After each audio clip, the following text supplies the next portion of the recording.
Welcome to the Financial Brothers podcast presented by Vetri Media Marketing. My name is Stefan. On this podcast, on every episode, we will have business owners, entrepreneurs, and individuals from various industries sharing their story to success and the sacrifices they made to get here.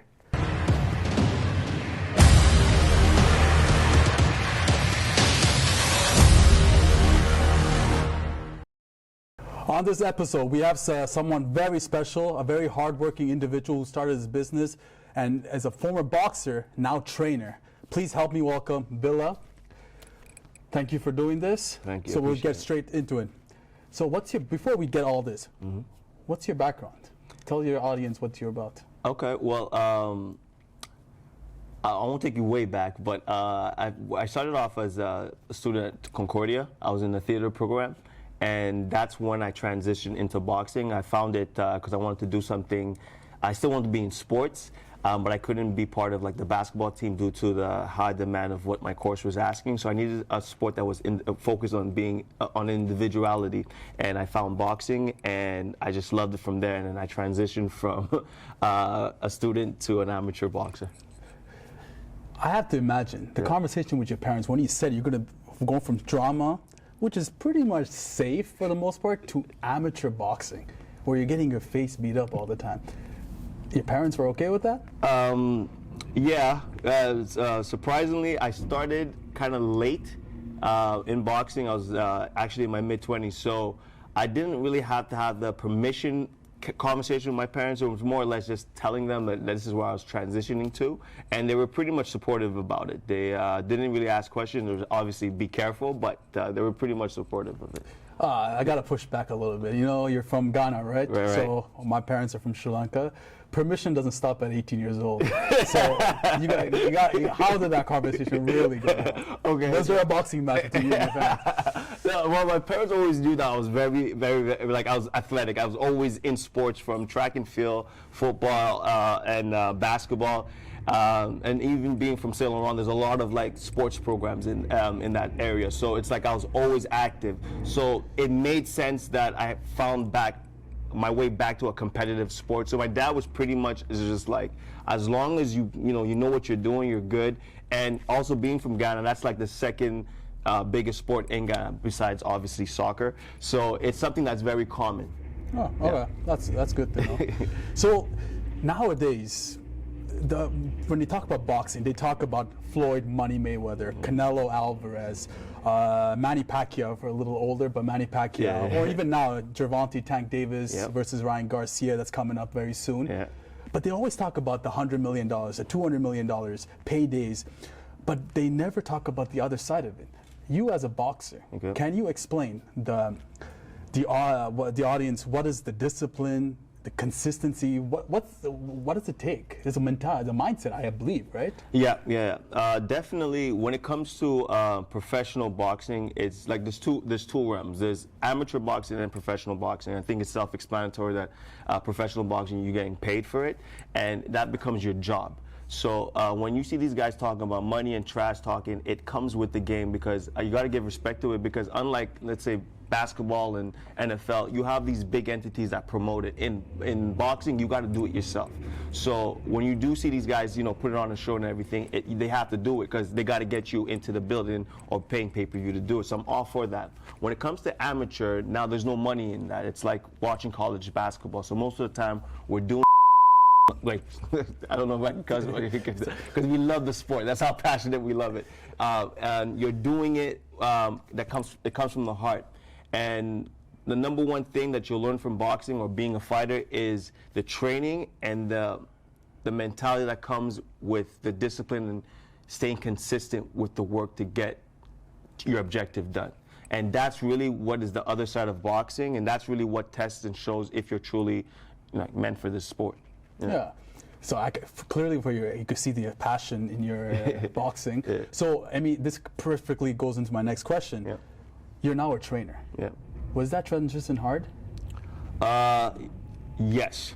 It was hard for many reasons, but the one specifically is that I never wanted to be a trainer. That's one thing. I always kind of saw training to be a gym teacher. So when I moved to that, I'm like, I don't want to be no gym teacher. But once I understood, like I got into it, I loved it.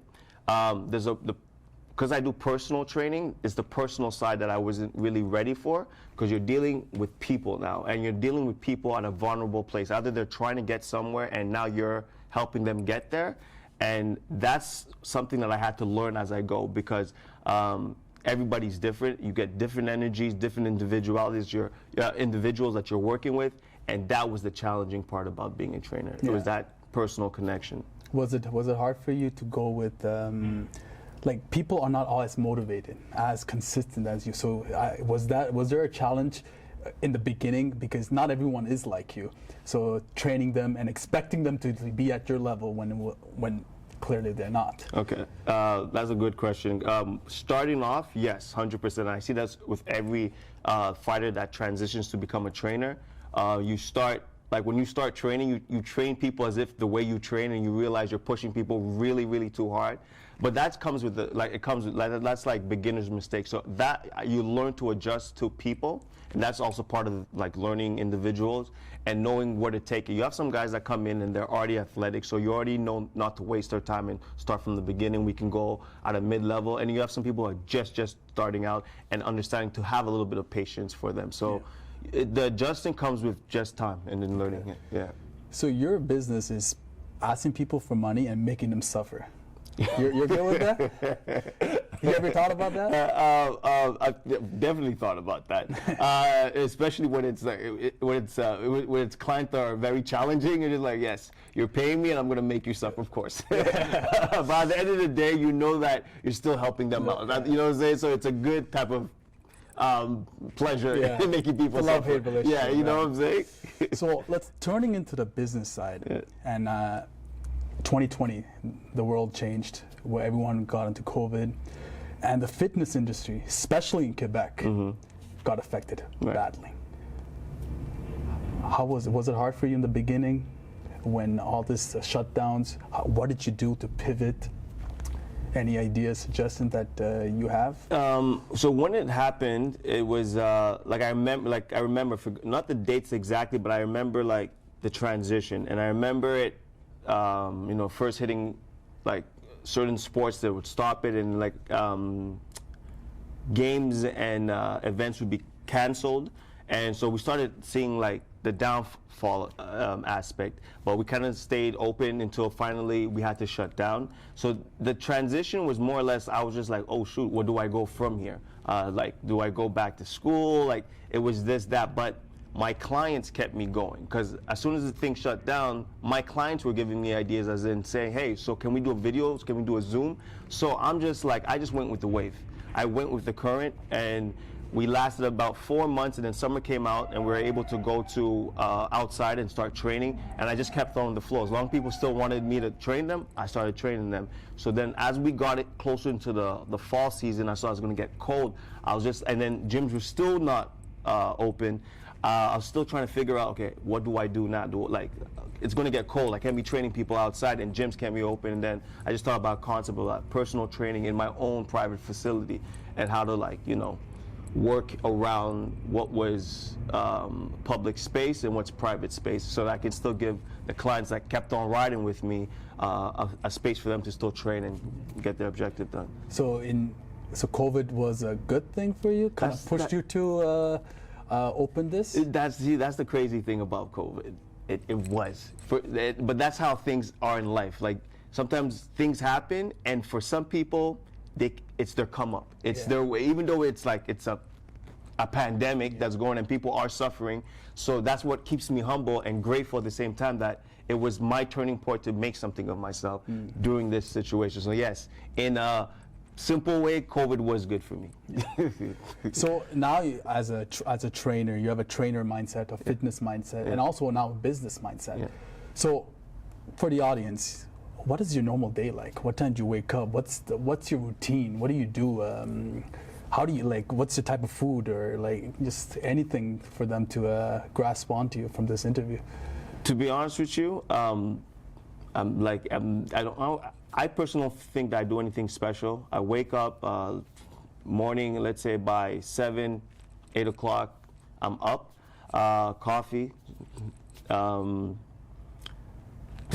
my phone, social media, like I like, and then seeing who do I have today, kind of like fixing a plan of what I'm going to do with this person, what I'm going to do with that person, and then the basic change up, shower, in the gym. That's basically it. And if you notice, no breakfast yet. So like I don't really feel like I do anything special. I don't have like a core fixed meal plan and so on and so forth. I'm the type of person that I'll get here, do my first client, probably train with that client, and then if I'm feeling hungry, have lunch, read a bunch of books, wait for the next client, and that's pretty much how my day goes. Yeah. So, well, I got to ask you, since you said no breakfast, this intermittent fasting that's going, it's pretty famous on TikTok, Instagram. What's your opinion on this as a trainer? Let me see. Like I always tell everybody, like when it comes to nutrition, always actually go and see an actual nutritionist. For intermittent fasting, look, I think once you know what you're doing, and if you find that it helps you, like just people that say, hey, I'm just juicing, or I only eat once, or whatever it may be, as long as you're aware of what you're putting in your body, and if you have the energy to sustain that lifestyle and you're healthy, go with it. I'm not a person that kind of like says, don't do this because it didn't work for me, because sometimes stuff that didn't work for me, I'm seeing it work for other people. So I'm more or less kind of like, get professional advice, so hence not me, from a nutritionist. And if you find that it works for you, continue and work with it. Yeah. I gotta ask you this. When I talked to you like a while back, and you said your dream was, shockingly, you wanted to open a Nerf gun facility. Where did that passion come from? Where did it come from? Boxing, getting beat up, and then to Nerf gun. Okay, I'll give you the short answer. I'm a gun enthusiast. So please don't take it personal. It doesn't mean that. And when I mean that, I'll explain that too. Ever since I was a kid, that was the stuff that I liked to play with, whether it was Nerf guns, water guns, dart guns, and I think that comes just from so many reasons. My grandfather is a rifleman, and he was a marksman. So that's one aspect, and all my family members kind of associate my love for guns for that. But another thing to it too is just that I just appreciate like historical facts and the engineering and what it plays in the human journey. So in that aspect too, that's where the Nerf fun came. Second reason is it's fun.